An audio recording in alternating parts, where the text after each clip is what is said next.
struck me. You said concerning the tariffs, which economists say are going to raise prices, you said, quote, hang tough.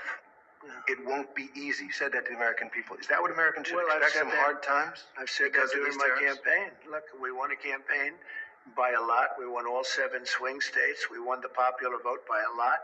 You know, we had a tremendous campaign. I said all of these things during my campaign. I said, you're going to have a transition period. We've been ripped off by every country all over the world. They're laughing at us. They thought we were stupid people, and we were. And I said, that's not going to happen. We're not going to let that happen. Hard times are ahead? I don't think so. I think great times are ahead. Look, since I came in, gasoline is down, groceries are down, egg prices are down, many things are down, just about everything. You know, you don't have the drop in fuel and energy and oil like we did. I took it from maybe $3.20, maybe more than that, down into a much lower number.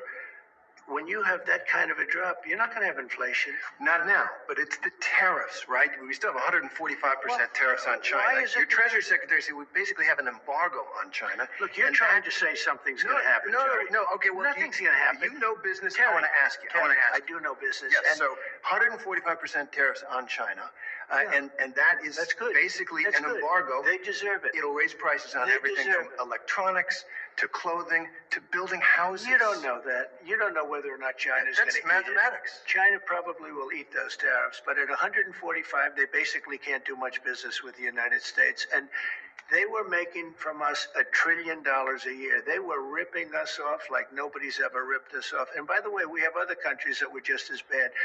If you look at the European Union, it was terrible what they've done to us. Every country, almost every country in the world was ripping us off. They're not doing that anymore. A couple weeks ago that struck me.